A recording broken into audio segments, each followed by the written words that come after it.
Left, right, maybe left again? Okay, decision made. I'm going to pick the most perfect, most excellent, most glorious patch of sand to sit on. Right over? Oh, no, wait. That one has a tiny rock. Could be lumpy. No. This one's too sunny. What if I overheat my feathers? No, we're not taking any sunburn risks today. Why is choosing a sitting spot so hard today? I'm a hoopoe bird, not a nest decorator. You've flapped enough to circle Arabia, lad. Just pick a patch and trust the wind. Trust the wind, that's what you said last time, and I landed in a puddle. Exactly. And now you always check for puddles first. That's wisdom earned the old-fashioned way. Maybe you're right. Maybe it's not always about finding the perfect place. Maybe it's about letting the right place find me. Aye, that's the spirit. Let the perch pick you. Worked wonders for me. I once lived in a fisherman's boot for 6 weeks. Comfiest mistake I ever made. Mirage Digital presents The Amazing Stories with Zaki the Hoopoe. Season 3, Episode 2. The Camel Who Knew the Way. Salam, my amazing friends. It's me, Zaki the Hoopoe, your winged storyteller. And oh, I am so glad you're here. I just finished flying in circles over the same tree trying to pick the perfect spot to sit. And you know what I realized? Sometimes the best place isn't the one we pick. It's the one Allah picks for us. You mean like when Baba says, if Allah wants, the right doors will open? Even though we don't have a real door to open. Exactly, Noora. It's not about actual doors. It's about trusting that when something is meant for you, it finds you. Just like today's story. Unless it's a door with a cat behind it. Never trust a cat, especially the fluffy ones. Deceptive softness. No cats in this story, Suhail. Just camels. And a city waiting for something very special. Oh! Are we finally in Madina? Yes, we are. And oh, what a moment it was. Imagine a whole city waiting, every heart hoping, and a camel who just kept walking until it stopped, right where Allah wanted it to. Yes, the ancient art of camel-based navigation. Far more reliable than a seagull with a map and no patience. Before we leap into today's story, let me ask you something. Have you ever had to choose something important? Like what game to play, what color to paint, or where to sit at lunch? Or which sock to wear when both have holes but one has glitter? Exactly, Noora. Sometimes little choices feel huge, and grown-ups, they have to make even bigger ones. But here's the thing. No matter how big or small your choice is, there's someone who always knows what's best for you. Allah! Yes. When we say let Allah guide your steps, we mean trust that He sees the full path even when we can't. He might guide you through a detour, a delay, or even a camel ride, but it always leads to where your heart is meant to be. Unless your heart's meant to be in a pickle barrel. That happened to me once. Took 3 days to wash out the brine. Let's hope that's not today's destination, Captain. Unless it's a magical pickle barrel that leads to Madina. That would be a very interesting map. But for now, let's follow something even better than a map. A camel guided by Allah. Chapter 1. The City That Waited. The city of Madina was waiting. Not just the houses or the markets, but the hearts. The hearts of the people beat a little faster, hoping and praying that today would be the day. They were the Ansar, the helpers, families who had never seen the Prophet before, but had already opened their hearts to him. Every morning they climbed the rooftops and shaded their eyes from the sun, searching the road for a rider in white. Like waiting for your favorite guest to come visit, even if you've never met them before? Yes, sweet Noora. It's like waiting for someone you already love, because Allah put that love in your heart before you even said hello. And then, one morning, they saw it. a small caravan moving slowly toward the city. At the front, a noble man on a camel. His face calm, his eyes kind. Finally, after all that waiting, the captain has landed. Raise the flags, beat the drums, roll out the finest sand rugs. Well, there weren't any sand rugs, Captain. But there were tears, smiles, palms raised in dua, and voices whispering, "He's here, the prophet is here." The people of Madina began to sing, softly at first, then louder. That's beautiful. Like they knew this moment would change everything.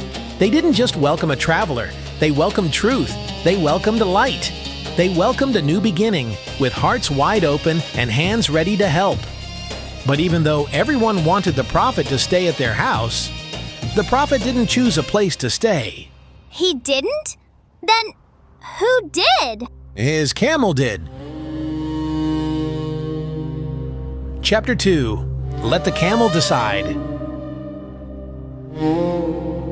As the prophet entered Madina, something amazing happened. People from every corner of the city came running, not to stare, but to welcome. They brought dates, water, smiles. They pointed to their homes and begged, "Stay with us, you're our guest." Aww, they all wanted to share their homes with the prophet?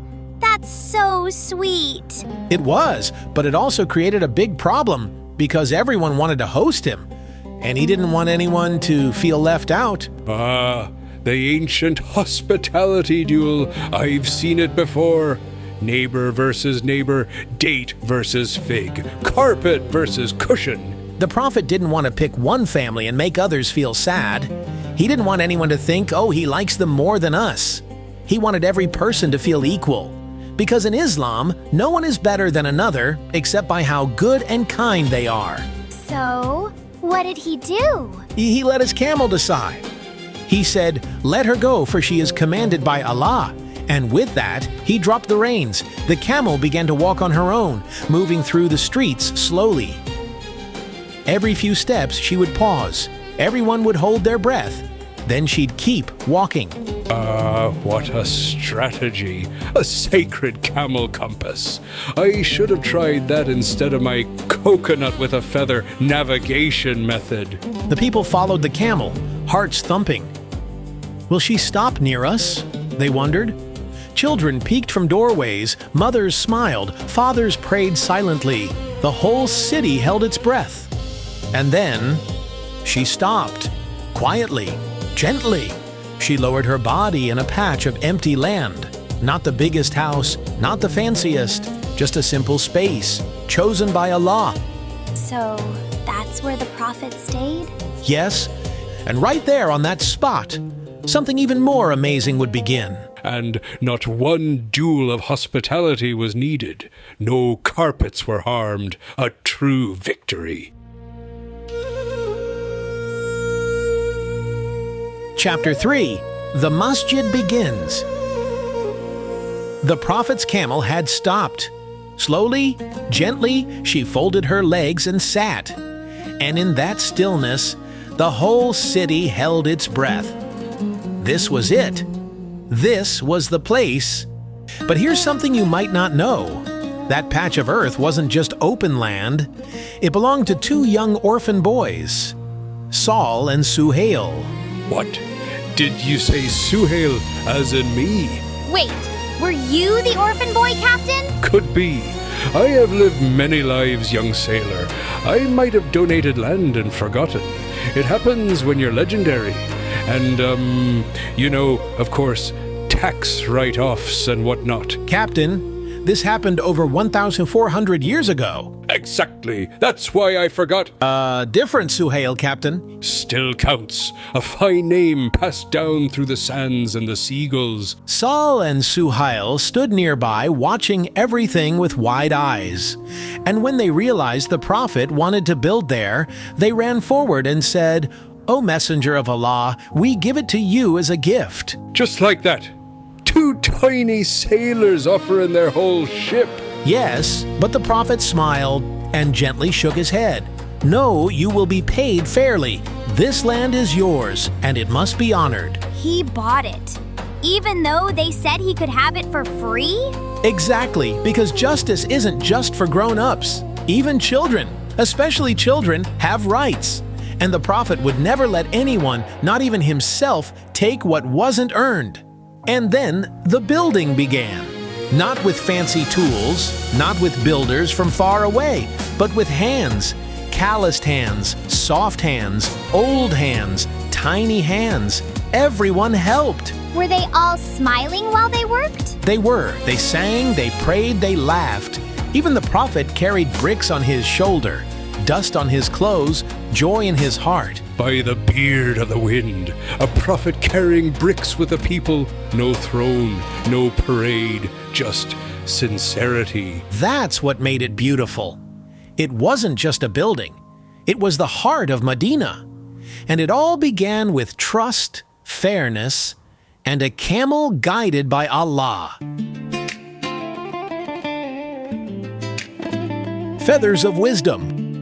Uncle Zaki, I think I understand it now. What do you understand, sweetheart? When we trust Allah to guide us, we don't have to rush or fight or pick favorites. We just follow and then do the right thing when we get there. Exactly. That's how the prophet lived. He trusted the path, but he always walked it with fairness, kindness, and love. Even when someone gave him something for free, he still made sure they were treated with respect. Because real leaders serve others, not just with their words, but with their hands and their hearts. Aye, and sometimes with a camel. Never forget the camel. You mean the one guided by Allah? No, the one in my dreams last night. She stole my biscuits again. Captain, I think that was your pillow. Then my pillow owes me an apology. Well, my amazing friends, what a journey today. The prophet entered a city full of love and hope, and instead of choosing the biggest house or the fanciest room, he followed Allah's guidance and started something beautiful with fairness and care. And he showed everyone that the best leaders don't take, they build with their own hands. Exactly. And next time, you'll want your tool belt and your teamwork feathers ready, because we're going to build something very special. Are we building a spaceship? Close. We're building the very first masjid in Madina. And trust me, it's not just walls and roofs. It's the heart of a whole new community, one brick at a time. Ha! Good thing I'm already an expert in building. You are? Of course. Why, I once built a hammock out of fishing nets, 3 socks, and a broken umbrella. It lasted 4 minutes. Sounds very safe. Safe? No. Legendary. Absolutely. Until next time, my friends, keep your heart open, your steps steady, and your trust in Allah strong. Salam, and see you soon. And if a camel ever picks your house, let her. Just hide the biscuits first. This story was produced by Mirage Digital. Voices provided by Wayne Holland as Zaki and Curtis Fletcher as Captain Suhail. Episode written, directed, and edited by Syed Kashef and Atef Hussein. For more content by Mirage Digital, please visit our site at www.mirage.digital. Content copyright and production copyright 2025 by Mirage Digital.